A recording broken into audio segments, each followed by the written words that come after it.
plus loin encore, j'en ai déjà parlé dans d'autres articles, c'est comment on a rendu les crimes possible de se passer de sanctions. C'est-à-dire qu'on a rendu la liberté aux criminels de proliférer dans certains quartiers, j'entends, hein. Attention, pas sur tout le territoire, dans certaines zones voulues et planifiées, parce que ça a été planifié, de créer des zones de non-droit. Alors l'immigration afro-maghrébine, elle a été pratique pour ça. Donc on a créé un système qui a fait qu'à la fin, il y a eu les guerres, etc. Il y a eu ensuite la reconstruction. On a fait venir des gens de l'étranger parce qu'il manque de manœuvre, tout ce qu'on veut. Et puis après, on avait vu qu'il n'y en avait plus besoin, mais on a continué à les faire venir. C'était voulu. C'était vraiment voulu. On a provoqué ensuite le regroupement familial, alors que c'était pas nécessaire. Ramener le regroupement familial, ça a permis aux gens de s'installer, de faire des enfants et de vraiment de s'ancrer vraiment dans le pays, alors qu'on savait que dans les années à venir, ça allait créer un problème. Ils n'avaient plus à avoir trop de boulot pour personne. Ça allait créer donc des tensions sociales et économiques. Et c'était voulu. Qui l'a fait? Il y en a un qui est décédé il n'y a pas longtemps, qui a gouverné ce pays pendant 5, 7, 12 ans, qui s'appelait Jacques Chirac. Super menteur, comme on l'appelait. Les gens sont juste amnésiques. C'est vraiment un pays de moujons. Ce mec-là, tout le monde là, il y a, depuis 8 jours, je ne sais pas quand est-ce qu'il est mort. Ah, Chirac, machin, machin, il est bien, il est top. Mais c'est lui qui a fait couler en partie le pays. Et c'est pas le seul. Alors, les gens ils retiennent quoi? Il est parti en Palestine, I want to go back to my plane, blablabla, blablabla, avec son accent français à couper au couteau. En réalité, il n'en avait rien à battre. C'était un truc, voilà, ça marchait. Après, on nous a sorti le bruit et l'odeur. Il a juste ramené à la face du monde sa versatilité hypocrite. Lui, c'était aussi un grand adepte de la taria, ce Chirac. Il n'a pas fait que ça, hein. Et puis, il a participé, comme tous les présidents français, à créer ce chaos dans le pays. C'est un des traîtres qui a servi aussi donc la cause du clash des civilisations que tu soi-disant tu dénonces, mais qui en réalité était voulu et planifié. C'est pas les musulmans qui l'ont fait. Il n'aurait pas fallu faire la guerre, la première et la deuxième guerre mondiale. Il n'aurait pas fallu mourir en masse sur les champs de bataille. Il n'aurait pas fallu reconstruire et ramener de la main d'œuvre. Tout ça, il n'aurait pas fallu le faire. Mais ça a été fait par vous, les Européanos, et avec ta communauté qui était là, toujours en train de conseiller, parce qu'il y a toujours des conseillers de ta communauté auprès des présidents ou des empereurs de différentes nations, empires, voilà. Ça a toujours été comme ça. On cherche, on en trouve partout. Et une fois qu'on a des démocraties et des républiques, on a des conseillers qui apparaissent, qui sont voilà, toujours là, hein, toujours ta communauté, le plus connu là, en ce moment, depuis 40 ans. Attali, par exemple. Mais il n'y a pas que lui. Lui, Attali, c'est celui qu'on affiche, mais il y en a probablement, sûrement plein d'autres qu'on ne connaît pas forcément. Attali, c'est celui qui est la tête d'affiche, quoi. Il y a aussi Mink à son niveau, puis d'autres encore. Ça, c'est quelque chose de factuel. On peut couler un pays, on peut le trahir en ayant les leviers de commande qui permettent voilà, de prendre une direction qui va soit être bénéfique, soit qui va être négative sur le pays en lui-même et sa population. Ça, les musulmans, ils n'ont jamais eu ce pouvoir. L'islam, il n'a jamais été pratiqué. S'il avait été pratiqué, crois-moi qu'il y aurait longtemps qu'il y aurait eu la paix sociale en France. Le vrai islam, hein, pas le wahhabisme, je le répète encore. Pas le wahhabisme. Le wahhabisme, c'est le sionisme version Arabie Saoudite. C'est la même chose que le sionisme version Arabie Saoudite. En plus, c'est le niveau juste en dessous, c'est la même chose, mais c'est le laquais, au fait, du sionisme. Mais c'est la même idéologie, c'est le même ADN. Donc ne me parle pas de ça, parce que je parle pas de ça. Moi, l'islam, c'est pas le wahhabisme, c'est pas les criminels saoudiens. Ça, c'est vraiment quelque chose il faut bien se mettre ça en tête. On parle pas d'islam quand on parle de terrorisme, c'est du wahhabisme. Voilà, wahhabisme, frères musulmans, c'est la même merde. Et avec tous leurs dérivés, il y en a plein. Et je le confirme, c'est de la merde. Il faut pas la toucher, c'est un excrément qu'il faut chasser. Et si ça insiste, il faut le brûler. Il n'y aura pas d'autre solution avec le wahhabisme. Le wahhabisme, et je ne critique pas je le redis encore une fois pour les effarouchés du mot wahhabisme, je ne parle pas de son fondateur que je ne connais pas dans les faits. Il avait une idéologie qui était peut-être sincère. Abdul Wahad, il était peut-être sincère dans ce qu'il a fait, mais ce qu'en ont fait les gens après lui, de son idéologie, de sa base doctrinale qui était plus ou moins cohérente, mais qui a été ensuite galvaudée et qui a servi de créer une religion criminelle en parallèle qu'on a forcé à intégrer à l'islam qui s'appelle le wahhabisme. Et là, on peut en parler tant qu'on veut. C'est deux choses antagonistes, le wahhabisme et l'islam. Deux choses antagonistes. Donc Éric Zemmour, ta communauté à toi, elle ressemble beaucoup plus au nazisme que l'islam. Et ça, faut le savoir. Alors pour revenir avec les banlieues, c'est pas des musulmans, puisqu'ils ne pratiquent aucun des commandements musulmans. Ils ne respectent pas le bien d'autrui, ni les biens, ni les personnes. Ils ne respectent pas. Ils volent, ils tuent, ils mentent et ils violent, tout ça. Il y en a des gens de cette communauté maghrébine pseudo-musulmane, mais dans les faits, ils ne le sont pas, parce qu'ils ont érigé ces actes à l'encontre de l'islam comme un mode de vie. Donc ce n'est pas des musulmans. C'est pas compliqué à comprendre. Chaque fois qu'on voit un maghrébin, on l'assimile à l'islam, alors que c'est juste un maghrébin. Il ne faut pas tout mélanger. Il faut bien le comprendre, ça. C'est très important, et tu le sais très bien, et beaucoup de gens le savent. Mais ça les ennuie, ça, ils préfèrent se dire c'est un arabe, donc c'est un musulman. Réflexion à deux balles, ça c'est la crétinisation des esprits, qui est aussi le fait de beaucoup, pas tout le temps, mais souvent des gens de ta communauté aussi. Le divertissement, la distraction absurde, euh, oublier le sérieux, se concentrer sur le superflu et oublier l'essentiel. Ça, c'est ta communauté qui a rendu ça, vraiment, qui l'a intégré avec tous ces penseurs, ces philosophes, ces entertainment, tous ces gens de la distraction télévisuelle, etc. Dans le cinéma aussi, souvent. Donc ça, voilà, ça rend les choses légères. On veut pas, donc on devient léger intellectuellement, on n'a plus d'esprit critique et on valide tout. Et le moindre effort de réflexion, il est épuisant. Donc les gens, ils s'arrêtent, ils se font porter par celui qui va avoir le micro et qui parle bien, le bon orateur qui va leur dire c'est ça, discrètement, hein, pas en façade. Maintenant, c'est devenu en face. Son discours, il est devenu en face rebelle. Il est criminel, il incite à la haine et à la guerre civile. C'est ton discours d'aujourd'hui. Mais tes coréligionnaires l'ont emmené doucement. D'autres personnes l'ont emmené pendant des décennies, doucement, et de plus en plus ouvertement jusqu'à aujourd'hui. Et tu en es le parfait exemple aujourd'hui, toi. Mais c'était un travail de longue haleine, bien emmené, réfléchi, hein, parce que la finalité, elle était déjà validée.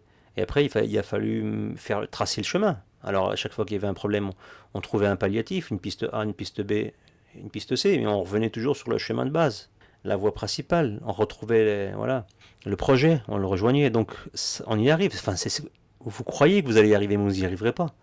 Parce que vous êtes trop naïf dans votre certitude et votre foi en vos divinités démoniaques. Vous êtes trop naïf, vous êtes aveuglé. Vous pouvez continuer, c'est bien, parce que la chute va être dure. Mais ça marche pas. Et ensuite, donc, pour revenir à ce que je disais pour les zones de non-droit qui ont été créées, elles ont été créées non seulement, donc c'est une création pure, on a retiré petit à petit les forces de l'ordre par souci d'économie. Et si on parle d'économie, on va parler de la dette illégitime. On va parler ensuite de la loi Rothschild et de tous les gouverneurs et tous les gens de la création monétaire tous les gens qui connaissent la création monétaire, pardon, ils savent que c'est en majorité un pouvoir exclusivement juif. Pas exclusivement, puisque c'est en majorité. À grande partie dirigé par les juifs. C'est étonnant ça, c'est pas les musulmans qui sont usuriers. L'islam interdit l'usure. Alors ceux qui la pratiquent, ce ne sont pas des musulmans. Parce que l'islam l'interdit. C'est un des grands interdits de l'islam, c'est l'usure. Le prêt avec intérêt. Donc, alors la finance islamique qu'on a aujourd'hui, c'est juste un parallèle. Ça singe l'usure classique, hein, mais ça n'a rien d'islamique, c'est juste le nom. C'est l'habillage, c'est le wahhabisme, mais monétaire cette fois-ci. Voilà, la vraie finance islamique, elle ne gagne pas d'argent sur les transactions financières, ni même sur la vente d'un bien ou d'un matériel. Il n'y a pas de crédit usurier en islam. Il y a un crédit, mais il y a pas d'argent à payer en plus. Je te prête 100, tu me rends 100. Peu importe si tu mets 1 an, 10 ans ou 1000 ans. C'est tout. C'est pas plus que ça. C'est un capital qui est remboursé intégralement. C'est tout. On peut faire des remises de dette, mais on ne fait pas de plus-value avec l'intérêt sur la dette qu'une personne a contractée. C'est totalement anti-islamique. Tout ce qui ressemble à faire payer un bien, on ne parle pas du commerce, on parle de personnes, de banques ou de prêts, voilà, en disant je vais gagner 20 euros de plus sur un prêt qui coûtait 10 euros parce qu'il y a le temps du remboursement. Dès qu'on fait payer le temps, c'est de l'usure. Voilà. Et l'usure, elle est typiquement chez vous. Jésus était venu pour les chasser, les marchands du temple. C'était des usuriers. Ils allaient même au-delà de ça parce qu'ils entubaient leur propre colère légionnaire en transformant, pour la petite info, ce qui est intéressant, c'est que d'où ils venaient les marchands du temple. Bon, ils ont fait plein de trucs, je vais pas en parler, mais ce qui était génial, c'est qu'ils, comme ils étaient sous domination romaine, ils avaient la monnaie romaine, qui était des pièces d'argent frappées avec les divinités romaines. C'était l'argent qui circulait. Mais pour faire les sacrifices de chaque semaine au temple, il fallait de l'argent pur. Donc il fallait acheter des animaux pour faire le sacrifice, et cet argent romain qui circulait, il était impur, il y avait des divinités dessus, romaines. Donc il fallait les changer auprès des changeurs, qui étaient les prêtres, je crois que c'était les prêtres, ou en tout cas des affiliés aux prêtres. Je vais rester un peu là, vague pour pas dire de bêtises. En tout cas, c'était des représentants du rabbinat, du clergé juif, qui récupéraient l'argent romain, donc utilisé par les juifs sous domination, qui ensuite les convertissaient contre l'argent, on va dire, halal, qui était donc autorisé, qui était pur. Donc cet argent-là, il les carottait sur le change, pour faire très simple. C'était entre autres ça, les marchands du temple. Ils carottaient leur propre corps légionnaire. C'était magnifique. Ils représentaient pour un sacrifice rituel, c'est-à-dire il fallait acheter une poule, un mouton, je ne sais quel animal. Donc il fallait changer cet argent-là pour ensuite acheter ces animaux pour le sacrifice. C'était vraiment pour ça. Après, le reste du commerce, il était probablement fait avec l'argent romain. Mais pour quand c'était cultuel, il fallait avoir l'argent qui était pur. Donc il fallait l'échanger. Et les changeurs, ben, ils ont carotté leur propre communauté. C'est magnifique, ça. Ça, c'est de la taria XXXL, mais interstellaire et au-delà de ce qu'on peut imaginer. Et vraiment, ça, c'est juste magnifique. Et ça, c'est juste un point. Mais j'imagine qu'ils ont dû faire des tas et des tas de carottage au niveau de leurs frères en religion, au niveau voilà, de tout ce qui était culturel en Palestine à cette époque-là. Parce que c'était la Palestine, hein, c'était pas Israël. Donc, pour finir, Zemmour, je vais essayer d'être bref, on a fait couler l'économie qui a justifié ensuite les réformes de la police au niveau des effectifs. Donc on a réduit les effectifs, on a fermé certains commissariats, on a abandonné des zones où il y avait de la criminalité. On a réduit les peines de prison parce qu'on pouvait pas, les prisons étaient surchargées. Donc on a changé la pénalité en France. Les peines de prison sont devenues plus du sursis qu'autre chose. Il y avait de la liberté conditionnelle, on a augmenté tout ça. On a rajouté plein de choses, de sorte à ce que la plupart des crimes n'étaient plus punis. Même des crimes qui méritaient de la peine de ferme. Alors les petits crimes de base, la petite délinquance de base, elle est quasiment plus... Il n'y a plus de sanctions. Il y a du sursis, il y a du bracelet, il y a tout un tas de trucs, il y en a tellement, qui font qu'à la fin les gens sont toujours dehors malgré avoir commis des crimes. Ça c'est fort. C'est tout ça grâce à cause de la fiscalité. Faut pas l'oublier. Quand on a ce facteur en esprit, on comprend. En France, hein, je parle vraiment de la France. Après, si on peut extrapoler sur les autres pays, il y a sûrement un schéma commun à beaucoup de pays. On va parler de ce qu'on connaît, la France. Et ce schéma-là, il a permis de justifier des dépenses, des économies, qui ont justifié des suppressions de postes, qui ont supprimé dans la police pour rester concentré sur la sécurité, des agents sur le terrain qui ont fait moins de travail. Donc la délinquance, forcément, elle a proliféré. Et comme on a réformé aussi la justice, parce qu'il fallait faire des économies également à ce niveau-là, on a quasiment libéré tout le monde. On a laissé ce problème proliférer sans avoir des sanctions en face des criminels qui ont continué à commettre leurs crimes. Et ce qui était génial, c'est comme on a parqué beaucoup de gens alors qu'on savait qu'on ne pouvait pas les assumer, crise de travail, pas d'emploi, et on a quand même laissé une espèce de discrimination qui allait permettre de créer ça justement, donc une communauté afro-maghrébine remise au banc. On a eu des échecs scolaires magnifiques, et c'est pas le QI qui va le faire, parce que toutes les tronches qui sortent au Maghreb, c'est les mêmes gènes. Hein. Sauf qu'en France, on a un échec social, on a une mise de côté sociale, etc., qui a permis de faire basculer la plupart de ces gens-là, pour beaucoup dans les cités, je parle, hein, pas la plupart, mais pour certains, dans la délinquance, petite, grande délinquance, et puis finalement pour certains dans le terrorisme, dans les années 2000 et jusqu'à aujourd'hui.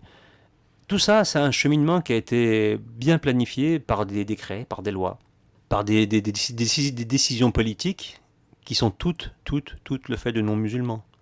Et pour certaines, beaucoup, par des juifs. Le grand remplaçant, il est où là, Éric Zemmour?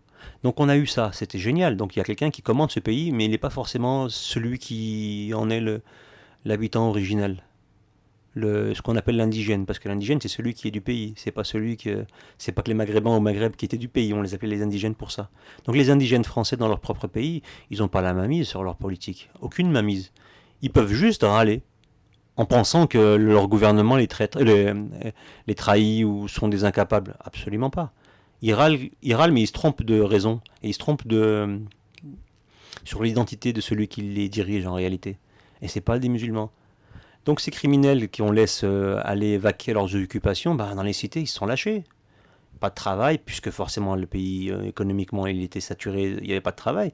Donc qu'est-ce qu'on faisait? Les gens isonaient, et puis comme en plus on les ségrégait un petit peu, parce que c'était des années 80-90, la ségrégation au niveau des Maghrébins, au niveau des études, au niveau du travail, elle était réelle, elle était effective.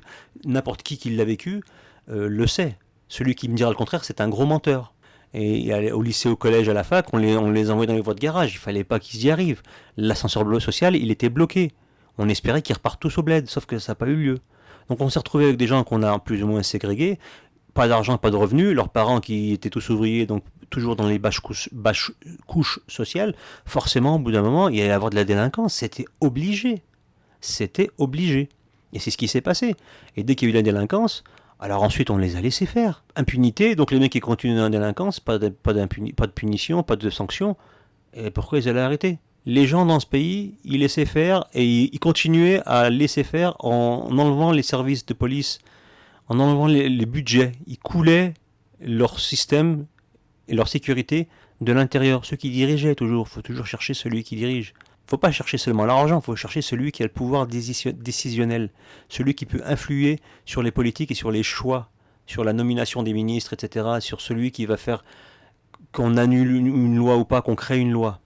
C'est eux les responsables. C'est eux qui ont le pouvoir, c'est pas l'immigré qui débarque du bled et qui dit bah tiens tu vas me donner 5 000 euros d'allocation familiale. Ceux qui ont voté ce genre de loi qui autorisait, donc qui annulait les peines de prison, qui ont réduit les effectifs, et c'est eux les responsables, il faut les trouver. Ça serait bien.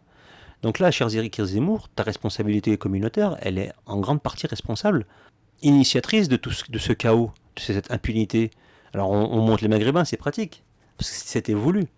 Il y en a beaucoup qui sont passés entre les gouttes, qui travaillent, qui ont fait des études, mais il y en a encore plein qui sont dedans. Après, c'est devenu une mission, c'est devenu un travail. Alors, on rajoute ça le côté rap américain qui est venu dans les années 90, qui a entériné encore plus ça. Puis la dose matérialiste qui les a définitivement validés dans leur égarement, qui leur a dit voilà, vous pouvez voler, on vous punira pas. Puis en plus, regardez les Américains, ils sont victimes, et eux en plus, ils ont la bagnole, ils ont l'oseille, ils ont les femmes. Les mecs, ils étaient devenus matérialistes. Ça allait continuer. À chaque fois, il y a eu une nouvelle dose. Une nouvelle dose injustice, ensuite matérialisme, ensuite validation de l'impunité, et ensuite nihilisme carrément, puisqu'ils n'en ont plus rien à foutre. C'est vraiment pour... Là, il n'y a plus de foi, il n'y a rien. Et sur ce terreau-là, on a rajouté ensuite l'islamisme avec ce qui s'est passé avec les deux guerres du Golfe, avec la montée du wahhabisme qui était là pour faire la guerre à tout le monde. C'était la mission du wahhabisme, n'est-ce pas, monsieur Éric Zemmour? Et vous le savez très bien. Et on est arrivé ensuite avec donc, la deuxième guerre du Golfe et les attentats du 11 septembre. Donc, qui ont précipité cette deuxième guerre du Golfe. Attentats du 11 septembre qui sont imputés à l'islam forcément, mais quand on recherche bien, il y a quand même une bonne odeur israélienne là derrière tout ça, et qui a servi à beaucoup d'Israéliens, de juifs on va dire. Israéliens évidemment, mais beaucoup de juifs qui ont profité indirectement, directement des attentats. Et Israël, elle en a vraiment profité. On allait dessouder une deuxième fois l'Irak, on l'a bien renvoyé à l'âge de pierre. Puis grâce à ça, à ces injustices, à toutes ces prisons, à ces mutilations, à tout ce qu'on peut imaginer de méchanceté, de crimes, etc., qui ont été commis, et d'injustice dans cette colonisation américaine pendant 5-6 ans, avec leurs 200 000 GI répartis sur différents endroits, et cette injustice monumentale qui a été faite au peuple irakien, ça a servi à créer un terreau criminel, futur criminel, qui allait vous servir, c'est-à-dire les futurs terroristes. Quand vous écrasez les gens, quand vous les tuez, quand vous les massacrez, vous croyez qu'il se passe quoi pour ceux qui arrivent après, ceux qui voient ça, ceux qui grandissent là-dedans? Ils vont arriver tout sourire, mais ils n'auront qu'une chose, c'est de vous zigouiller. Ils auront envie que d'une chose, de vous zigouiller. Il n'y a même pas besoin de leur parler beaucoup. On leur dit voilà, tu vois, lui, c'est lui qui est venu dans ton pays, qui a zigouillé toute ta famille, qui t'a renvoyé à l'âge de pierre, t'es en train de manger des cailloux, et que toute ta famille est décimée, c'est à cause de ce mec-là. Un blanc, hein, peu importe, il va voir un Européen. Qu'est-ce qu'il va faire? Le désespoir, il suffit à transformer un agneau en la plus criminelle des créatures. C'est pas compliqué. Et on n'est pas dans l'inhumanité, on est dans la réaction humaine. On traumatise quelqu'un, on le tue, on le dépouille de tout. Il va faire que ce qu'il lui reste à faire, c'est-à-dire devenir un criminel à son tour pour éradiquer le criminel qui l'a rendu comme ça. C'est la nature humaine. Et donc, Éric Zemmour, pourquoi tu expliques pas qu'avec tous ces ingrédients mis côte à côte, on les reprend dans le temps et on les injecte en France. Et tous ces éléments mis côte à côte ont été créés par, je le répète, ta communauté. En grande partie. Pas seulement, mais en grande partie. Et ceux qui ne sont pas de ta communauté, ils sont tellement soumis. Je parle pour ceux qui sont d'origine de français de souche, qui ont validé aussi, parce qu'ils avaient aussi les clés de leur maison, un petit peu quand même. Ils ont pour certains validé, ce qui a fait qu'ils ont eu la majorité pour ces lois criminelles, etc. Et tous ces choix à contre-courant de l'intérêt national.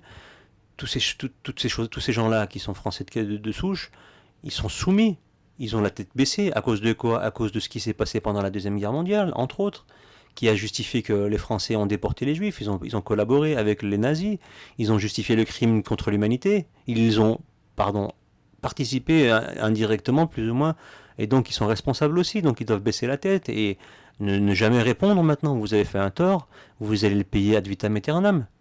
Donc c'est pour ça que maintenant la plupart des gens ils sont soumis indirectement à la politique juive israélienne, juive sioniste israélienne. Ça ramène toujours à la Palestine le sionisme. Le judaïsme ne ramène pas tout le temps, mais le sionisme exclusivement. Il est belliqueux le sionisme, il est jamais en paix, jamais. C'est une guerre, c'est un dogme de guerre. Ceux qui sont sionistes ils sont pour la guerre et l'extermination de tous les autres non-juifs. C'est pas compliqué. Celui qui peut me dire le contraire, il peut, mais le sionisme, il est là pour ça, et dans les faits, il l'a suffisamment montré. Donc toi, quand tu parles de musulmans nazis, revois un petit peu ton histoire, toi qui aimes Maurras et Michelet et toutes les grandes littératures françaises. Donc tu es un homme lettré, tu connais le français, tu connais les mots, tu connais le sens des mots. Tu devrais donc comprendre que, et tu as de la mémoire, tu devrais savoir toutes ces choses-là. Je n'invente rien, c'est vérifiable par la simple étude des éléments, des événements qui sont passés ces 100 dernières années, en particulier les 50 dernières années, dans la politique intérieure française. Tu le sais. Si je le sais moi, toi tu le sais. Tu joues à un jeu d'hypocrite et les moutons qui te regardent, c'est des moutons, c'est des hypocrites aussi. Mais des hypocrites qui n'ont pas le courage de parler, ils sont contents de te trouver. Sauf qu'ils ne voient pas la manipulation que toi et ta co-religionnaire sont en train d'utiliser. C'est magnifique. Tu es un vrai petit nazi en réalité, et tu es d'essence nazi par rapport à ta croyance, qui est une secte criminelle. Et ça, c'est important de le dire, puisque tu utilises la même rhétorique pour l'islam. Tu n'apportes aucun élément, tu parles sans preuve. Mais le judaïsme, pour valider ce que tu dis sur l'islam, on peut le prouver sans problème en ouvrant juste la Torah. Dans la Torah, je parle de ce qui est belliqueux, etc., ils sont appliqués maintenant à la lettre. Ils sont juste un petit peu modifiés. Mais l'interprétation, elle n'est pas compliquée à faire. Tu lis le texte, tu regardes ce qui se passe en Palestine, ou tu regardes ce qui se passe dans les pays, ce qu'on appelle les pays occidentaux, et on voit qu'il y a une manipulation magnifique qui est autorisée dans la Torah. Un mec comme toi arrive à dire ce qu'il dit sans finir en prison, et qu'il y a des gens qui l'écoutent et qui l'applaudissent. Et ce qui me fait mal, c'est que c'est pas seulement des gens abrutis, ignorants, bêtes, tout ce qu'on veut. Non, c'est des gens pour certains qui sont très cultivés. Parce que vous avez, toi, Éric Zemmour, toi et ta communauté, rendu peureux, rendu serviles les gens de ce pays. Et ils s'en rendent même pas compte. Et quand il y en a un qui se rend compte, ceux qui vrillent, et ils passent dans l'extrême, mais ils sont une minorité, puis même les extrémistes de ce pays, ils sont manipulés comme les extrémistes, entre guillemets, musulmans, donc wahhabites. C'est les mêmes. Ils sont manipulés, donc c'est vous qui tirez les ficelles. Parce qu'on peut en parler de la manipulation du Mossad avec tous les terroristes soi-disant islamiques en France ou ailleurs. On peut en parler ou pas? On peut, il y en a plein à faire, il y en a plein à dire. Mais je ne vais pas en parler, c'est trop long. Donc cher Éric Zemmour, tout le mal que je te souhaite, c'est que, et je le souhaite à personne, mais je vais quand même te le souhaiter à toi, c'est qu'il y ait une vraie guerre civile qui prenne lieu en place en France. Et tu seras l'un des premiers à te faire zigouiller avec ta tête de bougnoule. Tu as vraiment une tête de grillé fini que tu dénonces, mais toi-même tu seras la première victime. Ça me fera rire quand tu diras ouais mais moi je vous ai défendu. Mais bon, c'est tout ce que toi, quand tu verras que ça chauffe, si ça doit arriver un jour, il y a longtemps que tu seras arrivé à Tel Aviv. Hein, tu seras en train de siroter le verre de la victoire. Pour pas longtemps, je te rassure, parce que guerre civile ou pas, le jour où tu iras à Tel Aviv, crois-moi que ce sera la fin de ce pays imposteur. Alors ce ne sera pas des musulmans qui vont le détruire. Ce sera encore autre chose. Je ne sais pas quoi, mais tu seras surpris. Tu crois-moi que tu seras surpris. Mais je te souhaite ça de le vivre, vraiment. Soit une guerre civile dans ce pays, que tu revendiques comme le tien alors que tu le pousses juste à s'entre-déchirer. Et j'espère vraiment que tu puisses vivre un jour ta vie sereine en Terre Sainte et tu verras comment elle sera sereine et comment ce que tu dénonces depuis toujours, ça va se retourner contre toi parce que c'est là-bas, c'est l'antre du diable, ton pays. Donc quand tu iras là-bas, tu seras dans l'antre du diable. Tu seras pas à sa table, tu seras dans sa maison. Tu seras dans sa chambre. Tu seras juste devant lui. Ce sera trop tard. Et là, ce sera beau à voir.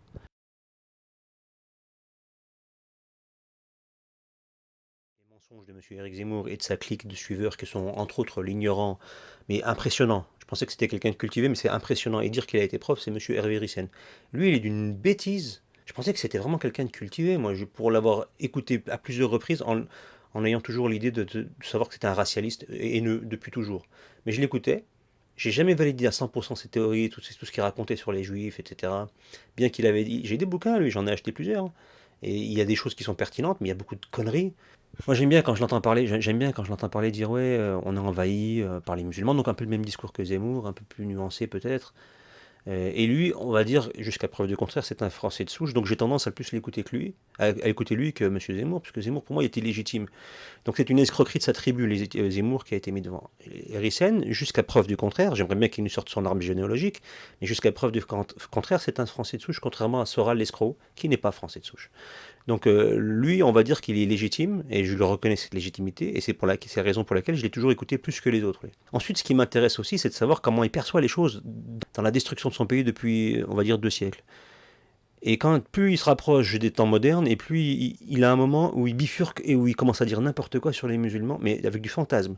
C'est-à-dire qu'on est arrivé, il reprend les mêmes thématiques du grand remplacement, de l'assimilation, du métissage forcé, de nos valeurs islamiques qui détruisent les Occidentaux, on veut leur faire la guerre, le djihad, la guerre sainte, tous les poncifs classiques, il les reprend, mais sans plus. C'est-à-dire qu'il va pas, il retourne pas au texte. Je l'ai jamais entendu parler de wahhabisme. Je l'ai jamais entendu parler des agents sionistes-britannico-européens qui ont agi au Moyen-Orient pour créer ce wahhabisme et cette fausse religion qu'ils ont incorporée de force à l'islam. Et je l'ai jamais entendu parler de ça. Lui, il va juste, il voit la finalité. Il regarde les conséquences et il dit voilà, et les conséquences. Beaucoup d'immigration, etc. Et il tire ses conclusions, on veut le remplacer, on veut les remplacer. Mais qui veut te remplacer? Je vais pas revenir encore dessus sur le grand remplacement, c'est un pur fantasme. Comment il peut dire ça alors qu'il le voit bien, à part les grandes cités dans les grandes villes, où il y a une grosse majorité de musulmans dans les banlieues, de musulmans ou d'étrangers, on va dire physiquement, qui sont en nombre, oui, dans les grandes villes. Mais la majorité du pays, elle est blanche, elle est française de souche, il n'y a pas un voile, il n'y a pas une femme, il n'y a rien. Et pourquoi il ne le dit pas, ça? Il y a 65 millions, on va dire 70 millions de Français, enfin d'habitants en France. Sur les 70 millions d'habitants, il y a entre 10 et 15% d'étrangers, de nationalité ou simplement étrangers en France. 10 à 15 millions. Il y a à peu près 60 millions de blancs européens, français. Alors dans ces 60 millions, il y en a peut-être 10 à 15 millions qui sont de souche italienne, portugaise, espagnole, plutôt italienne, polonaise, etc. Ensuite portugaise, espagnole, un peu plus tard. Mais bon, ceux qui sont français, on va dire de souche, il y en a entre 40 et 50 millions encore. À peu près, hein, on va dire à la louche, mais je suis pas loin de la vérité.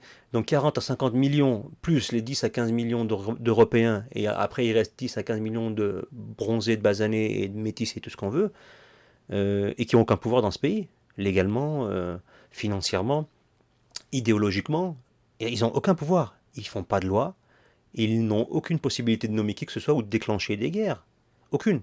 Absolument aucune. Ils ne peuvent pas ouvrir les frontières à une immigration massive. Ils ne peuvent pas monter les taux d'intérêt ou endetter le pays ou vendre les bijoux de famille du pays, c'est-à-dire l'industrie, privatiser tout ce qui fait que la nation est souveraine, elle a un pouvoir. Bah, ils ne peuvent pas le faire ça. Ils peuvent pas faire ça, les musulmans. Ils n'ont aucun pouvoir. Par contre, et ils le savent, ceux qui dirigent ce pays, ils les connaissent, c'est la tribu des Lumières, comme disait l'escroc Dieudonné. La tribu des Lumières, celle qu'on ne peut pas toucher, les intouchables.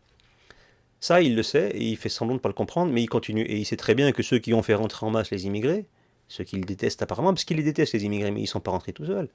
Il y a des polices dans ce pays, il y a des fonctionnaires qui gèrent les frontières, il y a une armée, il y a un système, il y a une administration en France qui reçoit des ordres, qui est financé par les deniers du peuple.